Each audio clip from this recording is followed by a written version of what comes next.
Mi nombre es Octavio Rettig Hinojosa, soy un médico cirujano y partero, egresado de la Universidad de Guadalajara de la generación 96-2002. Tengo ya 13 años como practicante de la medicina y tengo 8 años trabajando con la sustancia encontrada en la secreción del bufo alvarius.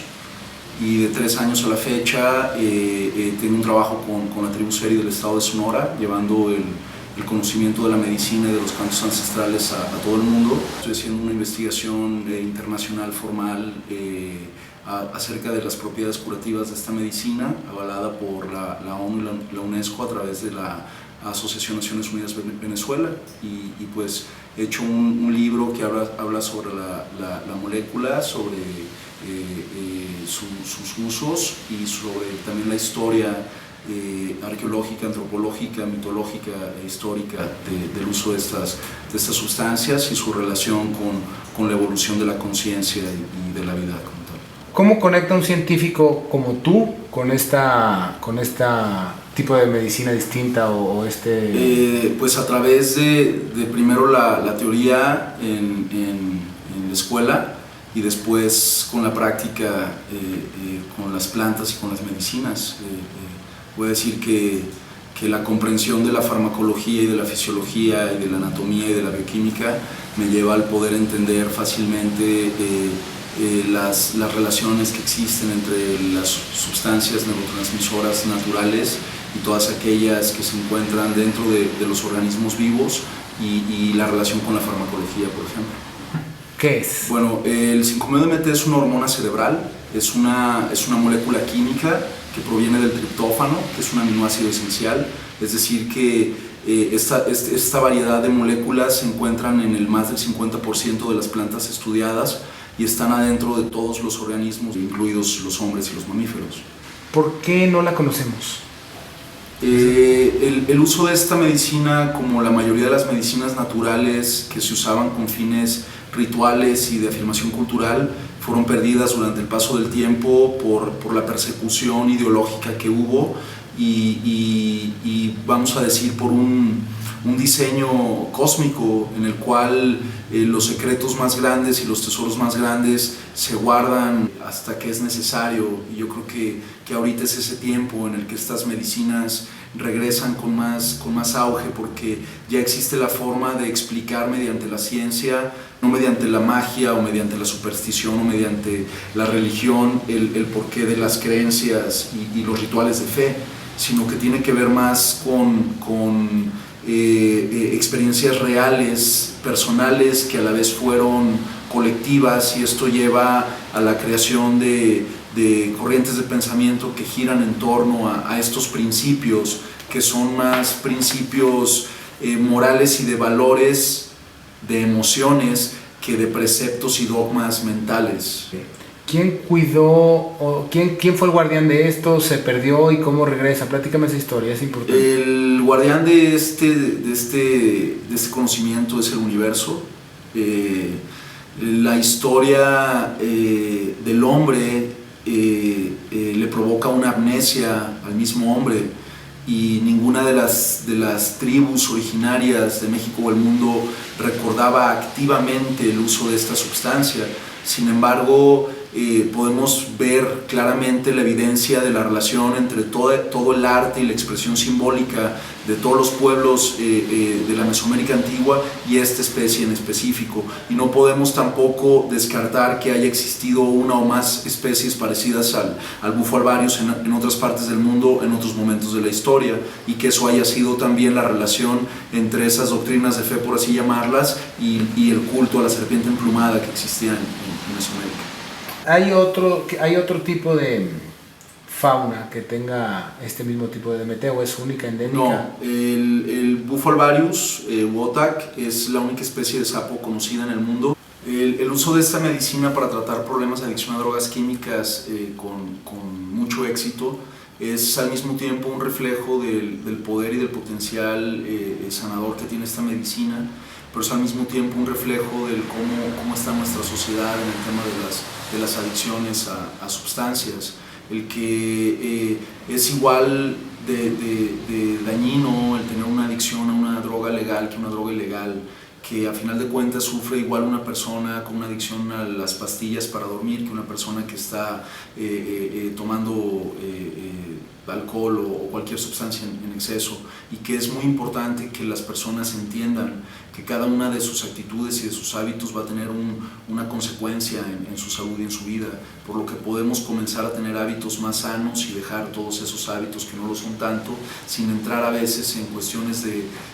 emitir juicios morales sobre las conductas de las personas o de las sociedades, porque lo que puede ser permitido en una sociedad puede ser prohibido en otra, y podemos hacer en realidad un análisis real de cuáles son las sustancias más peligrosas para las sociedades dependiendo el daño que están produciendo en las mismas. Entonces podemos también entender que existen sustancias que han sido estigmatizadas sin un motivo real para hacerlo, y que esto está teniendo también una consecuencia y dejando una secuela en la vida de muchas personas. Entonces yo hablaría y defendería a la madre naturaleza, diciendo que ella nos ha proporcionado de todas las herramientas para que nosotros podamos vivir y transformar nuestra vida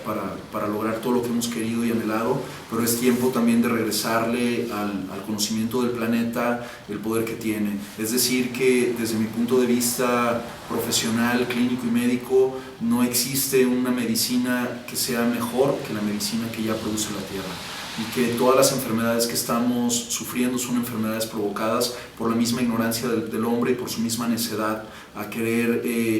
seguirse envenenando a través de la posesión y a través de la envidia y a través del egoísmo y de todos esos valores que todos tenemos dentro de nosotros, pero que al seguirlos nos dañamos y dañamos a otros. Entonces yo ciegamente metería mis manos al fuego por estas medicinas, diciendo y asegurando que son altamente confiables y que son lo más efectivo que puede haber, y un reflejo de ello sería el tratamiento a estas enfermedades emocionales como las adicciones y las adicciones a las drogas químicas, que no han podido ser tratadas con éxito con nada, y que estas medicinas naturales, llámese iboga, llámese ayahuasca, llámese hongo, llámese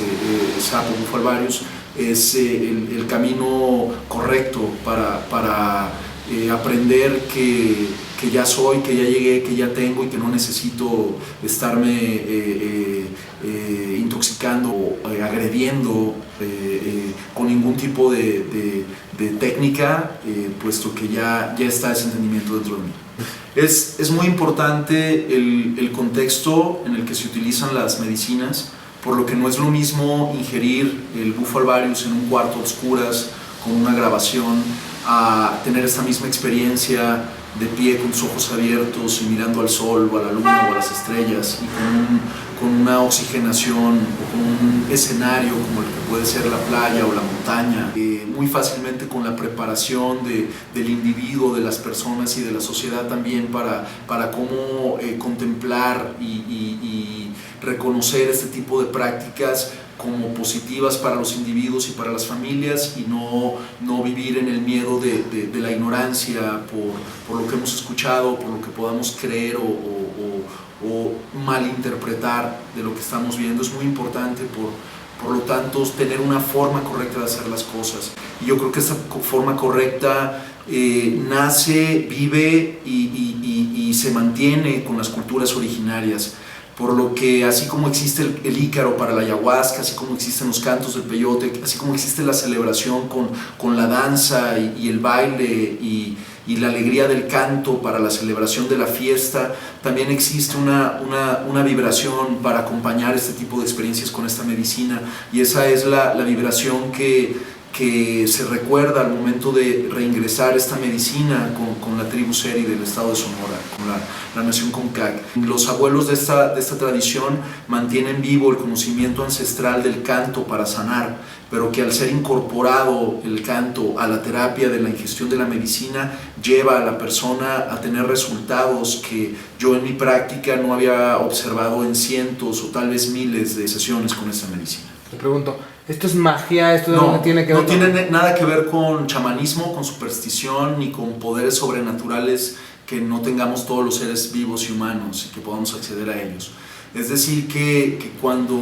una persona acompaña ya a una persona, es porque esta persona que lo está haciendo ya ha estado en ese lugar muchísimas veces y ya sabe cómo reaccionar y cómo ayudar a la persona a manejar y a desenvolverse en esos estados. Aunque no existe en realidad un efecto dañino de estas sustancias en el organismo, el hacerlo en un contexto fuera de lugar puede traumatizar a la persona, porque es muy importante el manejo y la contención de todos esos cambios que van a surgir durante la experiencia y después de la experiencia. Es decir, que una persona no puede suponer o pensar que existe una varita mágica que al momento de hacer una oración o un hocus pocus o cualquier tipo de ¿cómo se podría decir? Artilugio, de truco para crear un efecto. No, aquí estamos hablando de que la vibración sonora, el sonido que yo emito, el cómo yo estoy respirando, el cómo yo me estoy parando, el cómo las personas que me están rodeando comprenden eso que están haciendo, todo eso tiene una trascendencia y un resultado que voy a ver manifestado en mi propia experiencia, que no es lo mismo entonces el tomar una experiencia de estas en una fiesta electrónica o el hacerlo bajo los efectos del alcohol o como si hicieras cualquier otra de las cosas cotidianas. Es decir, que este tipo de experiencias son tan profundas que deben de ser incluso consideradas como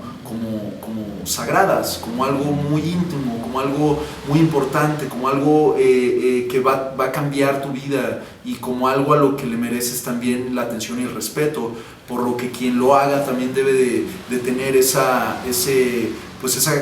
capacidad y esa experiencia y esa preparación. Yo creo que esta medicina, así como estuvo en el pasado en la ideología cotidiana de las personas, en su sociedad, en su política, en su religión, en su cosmogonía, en su explicación de su propia existencia, creo que el siguiente paso para los seres humanos es el retomar todas estas prácticas, no solo la escuela de lo que enseña un solo maestro, sino tomar todos los maestros, todas las escuelas y llevarlas a la práctica personal de cada uno de nosotros. Y creo que sí, en algunos años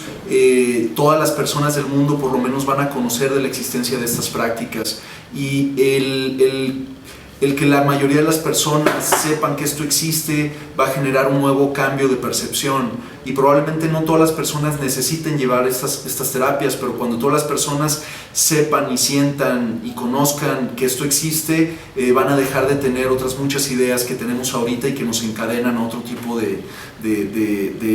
eventos. Es decir, que todos estamos sanos, también todos estamos un poco desequilibrados, y todos tenemos más de una cara, todos tenemos más de un lado, y hay que saber hacia dónde queremos proyectar la sombra y cuándo es momento de movernos para convertirnos otra vez en luz, y saber que eso queda en las espaldas, en lugar de estar contemplando la proyección de mi ignorancia o de mi inercia como el todo. Ok.